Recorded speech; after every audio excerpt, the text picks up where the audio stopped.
এজনী হাতী আৰু ৰাইজৰ মৰমৰ আগত যেন নতশিৰ হ'ল আম্বানীৰ পৰিয়াল।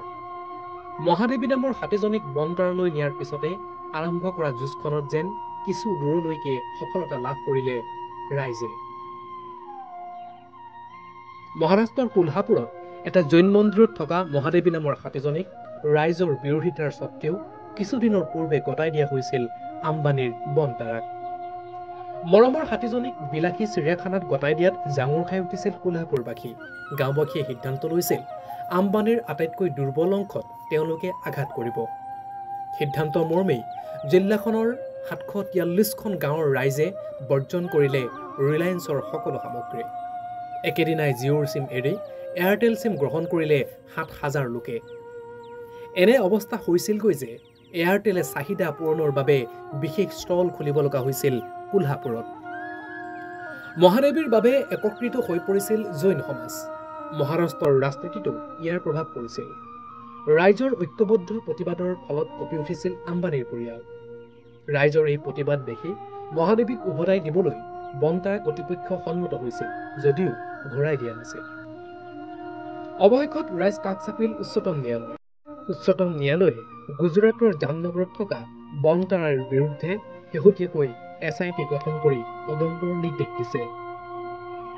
উচ্চতম ন্যায়ালয়ৰ প্ৰাক্তন ন্যায়াধীশ জে চেলমেছাৰৰ নেতৃত্বত বিশেষ তদন্তকাৰী দল গঠন কৰি তদন্তৰ নিৰ্দেশ দিছে উচ্চতম ন্যায়ালয়ে। এই বিশেষ তদন্তকাৰী দলটোৱে ভাৰত আৰু বিদেশৰ পৰা জীৱ-জন্তু বিশেষকৈ হাতী অধিগ্ৰহণক লৈ বনতাৰাই কি ব্যৱস্থা গ্ৰহণ কৰিছে সেই সন্দৰ্ভত প্ৰতিবেদন প্ৰস্তুত কৰি উচ্চতম ন্যায়ালয়ত জমা দিব লাগিব। অহা 12 ছেপ্টেম্বৰৰ ভিতৰত এই প্ৰতিবেদন দাখিল কৰিবলৈ নিৰ্দেশ দিয়া হৈছে SITক। এনেকৈ এতিয়া মুকেশ আম্বানীৰ বিৰুদ্ধে আৰম্ভ কৰা যুঁজখনত জয়ৰ দিশে আগবাঢ়িছে এজনী হাতী আৰু ৰাইজ। সঠিক পথ আৰু একগোট হৈ থাকিলে ৰাইজৰ প্ৰতিবাদক যে কোনেও নতশিৰ কৰিব নোৱাৰে সেই কথা পুনৰ এবাৰ প্ৰমাণ হ'ল। News desk report, ৰিটছ time.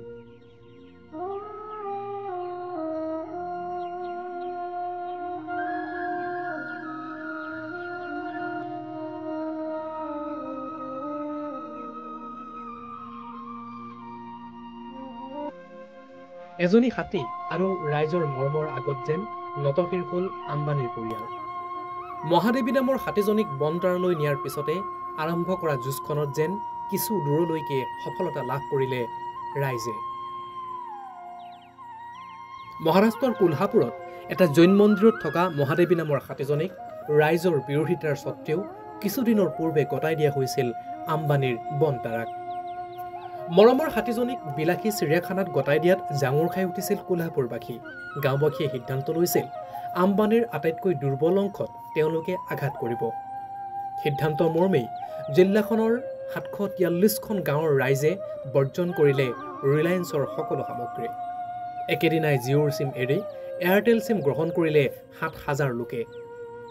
এনে অৱস্থা হৈছিলগৈ যে এয়াৰটেলে চাহিদা পূৰণৰ বাবে বিশেষ ষ্টল খুলিব লগা হৈছিল কোলহাপুৰত। মহাদেৱীৰ বাবে একত্ৰিত হৈ পৰিছিল জৈন সমাজ। মহাৰাষ্ট্ৰৰ ৰাজনীতিতো ইয়াৰ প্ৰভাৱ পৰিছিল। ৰাইজৰ ঐক্যবদ্ধ প্ৰতিবাদৰ ফলত কঁপি উঠিছিল আম্বানীৰ পৰিয়াল। ৰাইজৰ এই প্ৰতিবাদ দেখি মহাদেৱীক উভতাই দিবলৈ বনতাৰা কৰ্তৃপক্ষ সন্মত হৈছিল যদিও ঘূৰাই দিয়া নাছিল। অৱশেষত ৰাইজ কাষ চাপিল উচ্চতম ন্যায়ালয়। উচ্চতম ন্যায়ালয়ে গুজৰাটৰ জামনগৰত থকা বনতাৰাৰ বিৰুদ্ধে শেহতীয়াকৈ SIT গঠন কৰি তদন্তৰ নিৰ্দেশ দিছে। উচ্চতম ন্যায়ালয়ৰ প্ৰাক্তন ন্যায়াধীশ জে চেলমেছাৰৰ নেতৃত্বত বিশেষ তদন্তকাৰী দল গঠন কৰি তদন্তৰ নিৰ্দেশ দিছে উচ্চতম ন্যায়ালয়ে। এই বিশেষ তদন্তকাৰী দলটোৱে ভাৰত আৰু বিদেশৰ পৰা জীৱ-জন্তু বিশেষকৈ হাতী অধিগ্ৰহণক লৈ বনতাৰাই কি ব্যৱস্থা গ্ৰহণ কৰিছে সেই সন্দৰ্ভত প্ৰতিবেদন প্ৰস্তুত কৰি উচ্চতম ন্যায়ালয়ত জমা দিব লাগিব। অহা 12 ছেপ্টেম্বৰৰ ভিতৰত এই প্ৰতিবেদন দাখিল কৰিবলৈ নিৰ্দেশ দিয়া হৈছে SITক।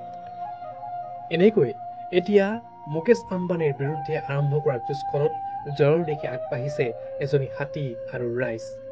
সঠিক পথ আৰু একগোট হৈ থাকিলে ৰাইজৰ প্ৰতিবাদক যে কোনেও নতশিৰ কৰিব নোৱাৰে সেই কথা পুনৰ এবাৰ প্ৰমাণ হ'ল।